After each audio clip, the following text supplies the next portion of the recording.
स्वागत है। तो आज है गणेश चतुर्थी, तो आप सभी और आपके पूरे परिवार को गणेश चतुर्थी की बहुत बहुत सारी शुभकामनाएं।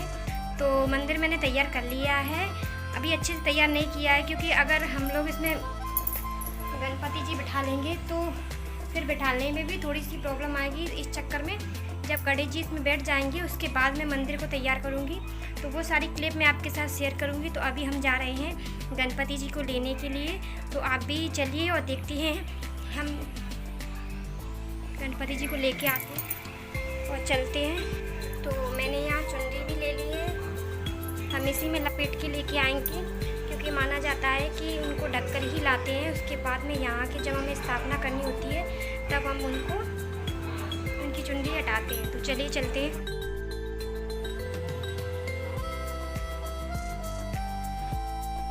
तो हम आ गए थे गणेश जी को लेने के लिए। तो यहाँ पे देखो कितना अच्छा माहौल लग रहा है, मतलब कितने सारे गणेश जी हैं। बहुत ही प्यारा व्यू है, ये सबसे प्यारा व्यू है। तो आप सब लोग देख सकते हो कितना अच्छा लग रहा है, बहुत अच्छा लग रहा है। इतने सुंदर सुंदर गणेश जी थे ना वहाँ पे, ऐसा मन कर रहा था ये भी ले चलो वो भी ले चलो। तो ये हमारी जो सामने रोड सड़क पे गणेश जी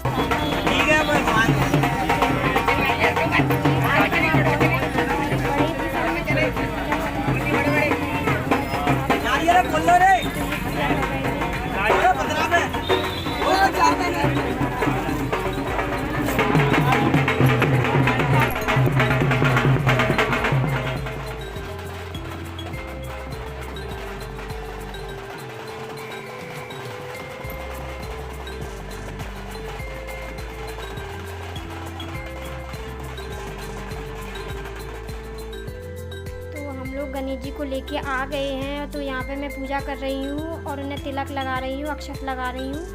फिर उसके बाद में ये घर पे अंदर लाए जाएंगे क्योंकि माना जाता है कि जो भी अगर नया मेहमान कोई भी हमारे घर पे आता है तो हम उसकी दरवाजे पर ही पहले आरती उतारते हैं, पूजा करते हैं, फिर उसको हम अंदर लाते हैं। तो फिर उसका मतलब गृह प्रवेश किया जाता है। तो इसी प्रकार यहाँ पूरे विधि विधान रीति रिवाजों से मैं गणपति बप्पा जी का पूजन कर रही हूँ और यहाँ पर मैं उनकी आरती उतार रही हूँ। उसके बाद में मैं यहाँ जो साथी होते हैं वो लगाऊंगी, दरवाज़ों के दोनों तरफ बनाऊंगी सिंदूर से, रोड़ी से। तो यहाँ पे मैं वो बना देती हूँ। तो आप भी आ जाइए, देखिए किस प्रकार हम पूजा करते हैं। मतलब जिस रीति रिवाजों से जितना बन पड़ता है उतना तो हम लोगों को करना ही चाहिए विधि विधान से।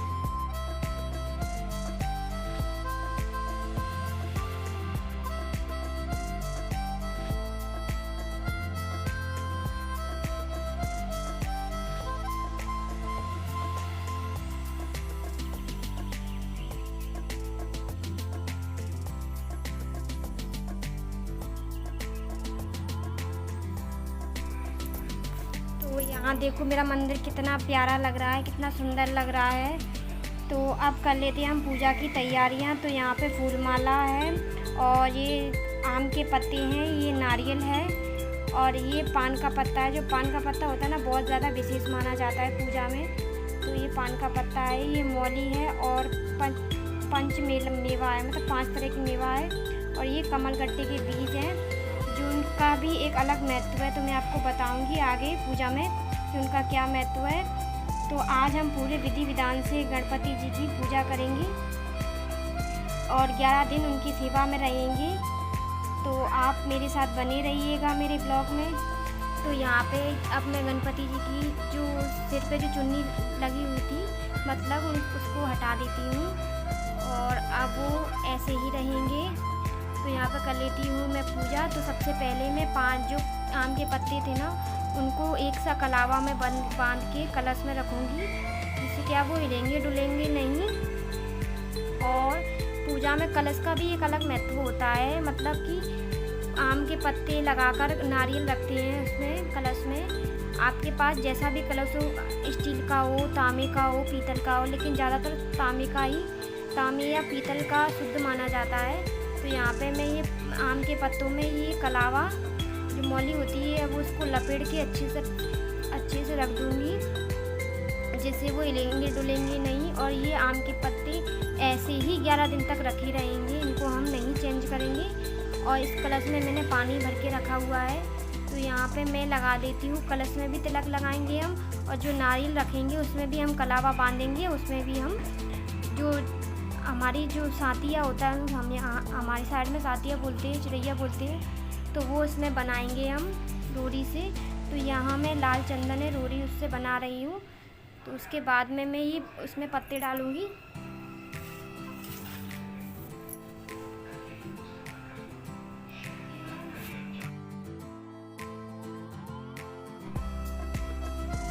तो यहाँ पर मैंने तिलक मतलब सातिया बना दिया है, और उसमें थोड़े से चावल लगा दिए हैं। और खासकर ये ध्यान रखना चाहिए कि गणपति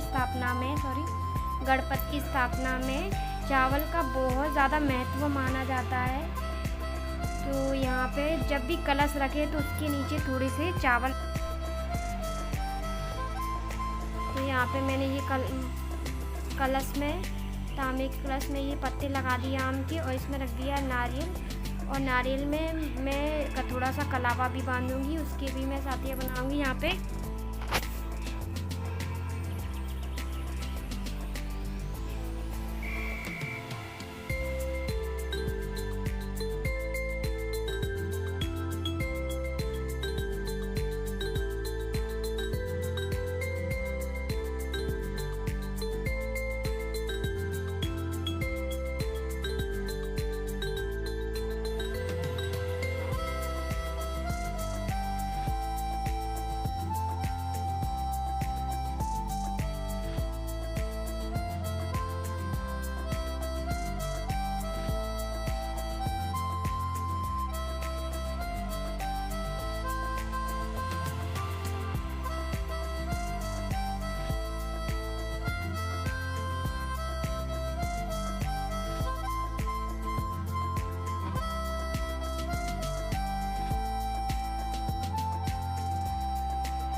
तो कमल गट्टे का भी एक अलग ही महत्व होता है। इसे मैंने लाल कपड़े में 5 नग हैं, लाल कपड़े में बांधकर अभी गणपति जी के यहाँ पर रख दिया है। फिर उसके बाद में पूजा होने के बाद में ये हम अपने मंदिर में रख देंगे, जो हमारा मेन मंदिर है वहाँ पर रख देंगे, जिससे हमारी घर की सुख समृद्धि ऐसे ही बनी रहेगी। तो यहाँ पे ये पान का पत्ता है, इसको मैं गंगा जल से अच्छे से धो लेती हूँ। पानी से भी धो लो, लेकिन गंगा जल क्या है, शुद्ध माना जाता है। तो यहाँ पे मैं गंगा जल से धो लेती हूँ। फिर उसके बाद में इसमें एक सुपारी, और इसको अच्छे से कवर करके दोनों साइड से मोड़ के, और इसमें मतलब गांठ नहीं लगानी है। एक लौंग है, इसमें लौंग रख दीजिए। तो ये भी बहुत अच्छा माना जाता है, शुभ माना जाता है। तो इसको भी मैं यहाँ पे मंदिर में रख देती हूँ। बहुत सी कुछ छोटी छोटी चीज़ें हैं जो ज़रूरी होती है पूजा में, तो वो हमें करनी चाहिए। इससे क्या है कि हमारे घर की सुख समृद्धि और वातावरण अच्छा बना रहता है। तो यहाँ पे मैं ये करने के बाद में गणपति जी को तिलक लगा देती हूँ। ये पूजा का संकल्प मैंने लिया था, तो मैं पूजा कर रही हूँ। ये आप लोग ये बोल रहे हो कि ये पूजा क्यों नहीं कर रहे हैं, तो ये बगल में बैठे हुए ये बोल रहे थे कि जैसे तूने संकल्प लिया है तो तू पूजा कर ले, उसके बाद में मैं कर लूँगा। तो यहाँ पे ये माला बहुत बड़ी थी, तो मैंने थोड़ी सी हल्की सी गांठ लगा दी है, और इसको मैं गणपति जी को पहना दूँगी। और एक माला हम और लेके आए हैं, जो हम रेगुलर में मतलब डली रही फूल माला है, उसके अलावा एक माला और लेके आए हैं, तो वो भी थोड़ी हल्की सी बड़ी, उसमें भी मैं गांठ लगा देती हूँ, और इसको अच्छे से मैं पहना दूँगी गणेश जी को। ये क्या है कि हमारी ऐसे ही पहनी रहेगी, और फूल माला भी हम जब मन होगा तब निकाल लेंगे। तो ये मोतियों की माला है रेडीमेड। तो यहाँ पे ये है कमल का फूल, जो अच्छा माना जाता है। तो मैं कमल का फूल भी गणपति जी के हाथ में लगा देती हूँ। इस बार मैंने संकल्प लिया था पूजा का, मतलब मैं अपने हिसाब से कर रही थी। मैंने इनसे बोला था कि मैं करूँगी इस बार पूजा, तो ये बोल रहे थे कि तू कर ले जैसे तुझे सही लग रहा है, क्योंकि कुछ चीज़ें हम औरतों को भी कभी कभी करनी चाहिए। मैं ज़्यादा वैसे पूजा पाठ करती नहीं हूँ, मतलब मन में रखती हूँ, पर इतनी ज़्यादा पूजा पाठ नहीं करती हूँ। कहते हैं कि ज़रूरी नहीं है कि आप इतना करो, मन से भगवान को मानो, वही बहुत होता है। तो यहाँ पंचमेवा रखी हुई है, मैं उसका भोग लगा दूँगी। इसमें मखानी है, काजू है, बादाम है और इलायची है। और तो ये दूध है, मैं इसको भी अच्छे से पानी में धो के यहाँ पर रख देती हूँ। और दूध भी बहुत ज़्यादा ज़रूरी है और दूध को हम डेली बदल देंगे उसमें, मतलब जैसे ही ये सूख जाएगी इसको अलग रख देंगे। तो यहाँ पे मैं भोग लगा दे रही हूँ मखाने और जो है, और ये है लड्डू और मोदक। जो मोदक है ना गणपति जी को बहुत ज़्यादा पसंद है, तो उनका और लड्डू का मैं भोग लगा देती हूँ।